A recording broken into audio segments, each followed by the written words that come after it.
Hey everyone, claiming Social Security at 62 has been the most popular age to file for a long time, but things are starting to change. In fact, they've already been changing over the past several years, and now the data is becoming more clear that fewer people are filing at 62. In today's video, I'm going to tell you 3 reasons why we're seeing these changes and share some thoughts with you that may help you make a more informed decision about when to file. So before we jump into this, into the why we're seeing these changes, let's talk about the history of filing for Social Security at 62. This helps us to understand the numbers we'll see in just a moment. So for the first few decades of the Social Security program, benefits weren't even available until age 65, so filing at 62 wasn't an option. This changed, though, with the Social Security amendments of 1956. But get this, it was only for women. Men were still restricted at age 65 as the earliest filing age, but then in 1961, they changed that with the amendments too. The rationale that lawmakers used when making this change was to offer protection to older workers who had lost their jobs in a series of recessions in that past decade.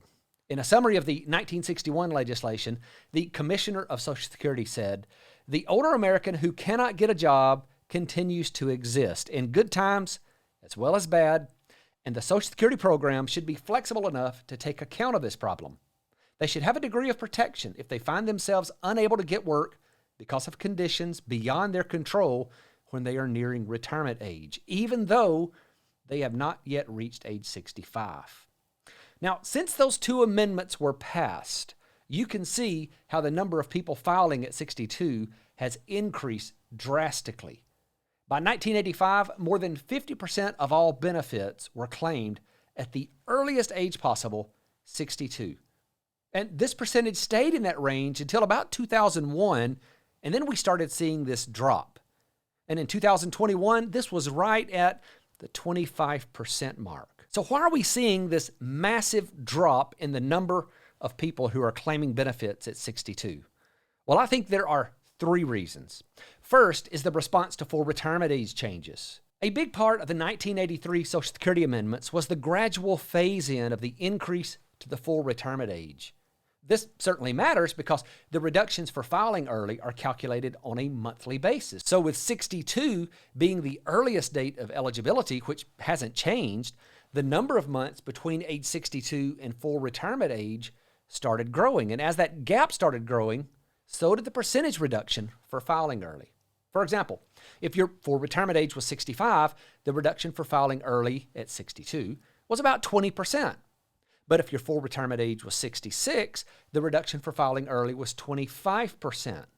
Now that full retirement age is increasing to 67, the reduction for filing at 62 is 30%. So moving the full retirement age up has effectively served as a disincentive for filing earlier. And you can see a big drop in the percentage of people filing at 62 from 2005 to 2016. That's the band when full retirement age was at 66. And then we can continue to see it drop as full retirement age has begun to transition from 66 to 67. Now, we can see a slight increase right at the end. That was 2021. But that's likely due to the COVID great resignation that we saw in older Americans. But as the new full retirement age of 67 starts to settle in, which it's going to in 2022, I'd expect to see the percentage of people filing at 62 continue to come down. The second reason that fewer people are filing at 62 is simply because Americans are working longer. We can look at the labor force participation rate data and see this very clearly. This is what percentage of the population is actively working or looking for a job. Now, on this chart, we have it broken out into 3 different age groups. We didn't need to look at the younger ages, so I just looked at age 55 to 64, 65 to 74, and then 75 and older. In 2001, 60.4% of those aged 55 to 64 were in the labor force. By 2021, this was 64.6%. And it's projected to be 68.2% by 2031.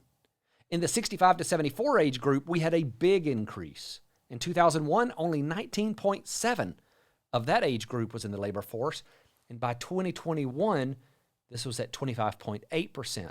And by 2031, that's projected to be 30.7%.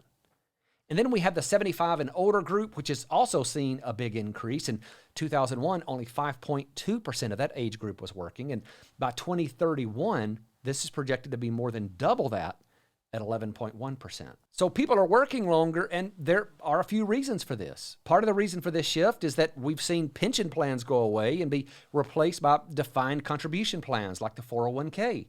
As the balance of responsibility to provide an income in retirement has shifted from the employer to the worker, people are working longer to make sure they have enough saved. Now, there's a few other reasons too, like better overall health and job satisfaction. But a lot of what has influenced the trend to later filing ages has been the fact that Americans are working longer. The third reason that fewer people are filing at 62 is that there's simply more information now available to help retirees make better decisions. You know, the internet's only been around in its current form for about the last 20 years. Before that, retirees got a lot of their information from friends and family members. And some of that was good advice, but let's face it, some of it wasn't. And friends and family members still help contribute data to making decisions, but now retirees can cross-check that information with what they find online. You know, retiring used to be fairly easy. You just leave work one day and your pension starts. There were really no big decisions to make, but now people are retiring with 401ks, IRAs, Roth accounts, brokerage accounts, and Social Security. And just about all of those are taxed differently and have different rules. So now retirees have become more aware of the need to carefully plan and coordinate how to access their income from all of these various sources to make sure that their money's going to last throughout retirement and that they don't pay too much in taxes. Now, this can be a bit convoluted to unravel, and it's part of the reason that I created my free online workshop, How to Choose the Right Time to File for Social Security. This is where I talk about the 9 factors to consider before you file for Social Security. I talk about how to coordinate your Social Security filing decisions with your other assets and income for a tax-efficient distribution strategy. And I show you how to simplify this decision with a clear-cut process so you'll be confident you're making the right choice. Now, if you look down in the description, there's a link where you can get registered. Just be ready to show up and take plenty of notes. It lasts for about 50 minutes, and those 50 minutes are packed with information that'll help you simplify the rules and get every dollar in benefits that you deserve. Again, there's a link down in the description and in the first comment too. I'll see you there.